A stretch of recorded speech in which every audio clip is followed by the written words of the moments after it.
Welcome back to another Commercial Trucking Chronicles. I'm your boy Swizzy, back with another video. Really quick, I want to wish everybody a happy holiday weekend. If you celebrate or not, it's a federal holiday. Be safe out here. Get right into the video. So I just had a major scare. Like I literally, because the markets have been doing a lot, crypto markets, a lot of crashes and stuff and things like that. So I used the cold storage wallet because I don't trust exchanges, so I custody my own crypto. And I was making transactions. I was sending, moving, swapping in and out of stuff because you could do that. You could swap in and out of the coins. That's why I get a lot of the coins, because they're not on the wallets. They're not on the exchanges, but you can set if the wallet supports them, then you can download the ecosystem or the network. Whatever coins are in that network, you could download it to your wallet if your wallet supports it. And then you could just swap into it. A lot of cryptos have not been listed on certain exchanges. And so when they start going parabolic, you're like, well, where do I buy it? I swap in and out of it on my wallet. Now, one of the things about that is it goes to an exchange rate. You pick and choose who, because there's exchange rates that have higher fees. Everybody's in competition to compete with the fees. Of course, if you're on Coinbase or Robinhood, they have some of the most highest fees, Uphold and places like that. But if you do it internally on your own wallet, you're paying a fraction to do the transaction. Whereas it might cost you $8, $9 to do, depending on the dollar amount. If you're transacting big money, there's a bigger fee. But I've done some nice sized transactions, a few thousands, and the fees were very small, less than a penny. But on the exchange, they would probably charge me maybe $20, $30, $40 to do that. So the big scare was I did a transaction and it didn't show up in my wallet. I was like, yo, where's the money? It never takes this long to come to the wallet or to just transfer even the value. You transfer the value, but you still want the tokens to show. And they were saying transaction successful, complete, and all this, and it was just waiting for the system to. It was saying that the coins are on the way. So I went to sleep last night, and my portfolio was cut in half. So I'm like, I didn't get wiped out, but I'm almost kind of starting over. Or at least it felt like it anyway. So I was thinking, so I was like, give it some time. Sometimes these things take a minute. I woke up this morning and logged into the account. The money was there. I was like, it put a whole different perspective on my day today.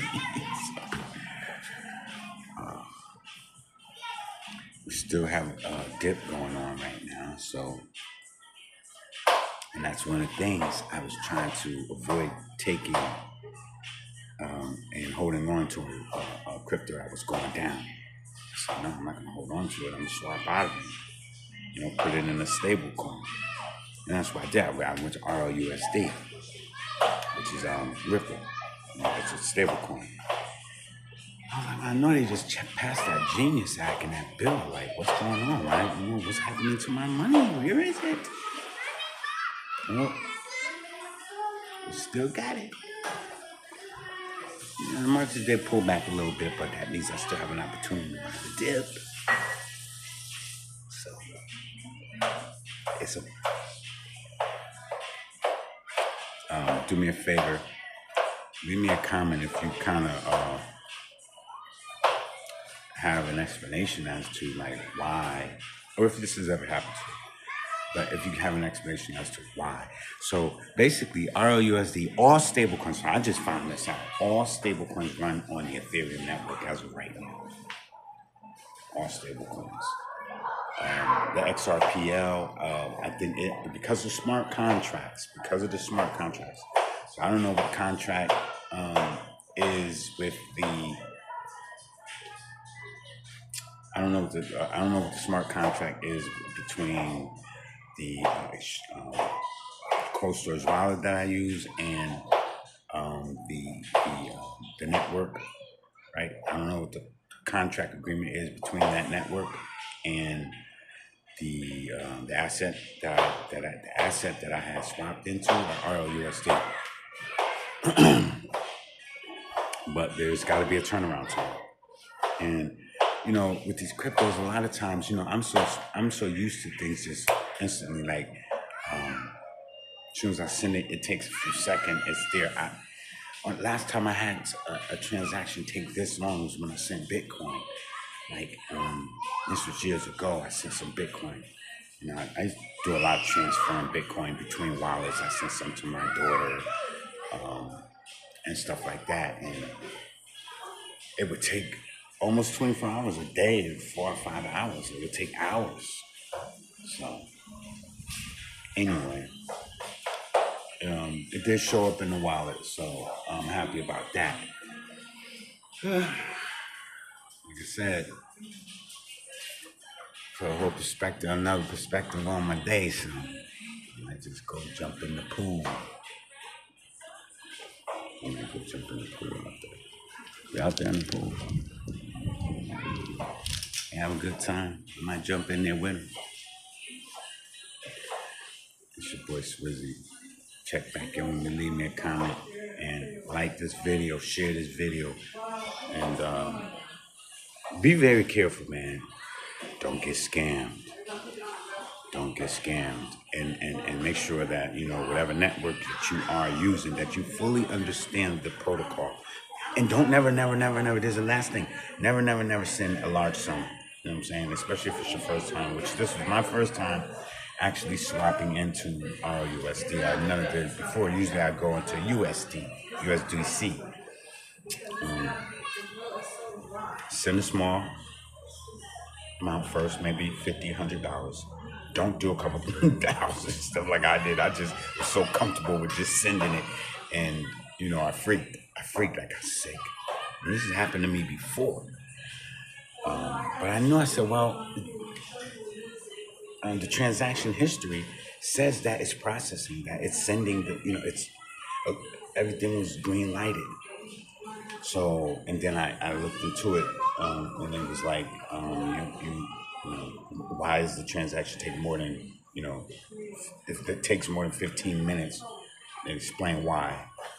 So, but I had a kind of feeling, something told me in my gut, because I'm dealing with this for a little while now.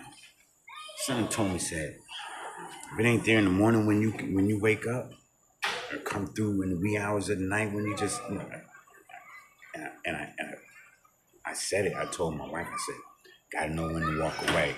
She was like, it's gonna be all right. I'm like, man, this is our down payment for a house. It's gonna be all right. I said, you gotta know when to walk away. And that's why I turned the phone off and just totally just like, I ain't worried about it. And if I do have to, I still got more. It's gonna, that'll just have to like pop.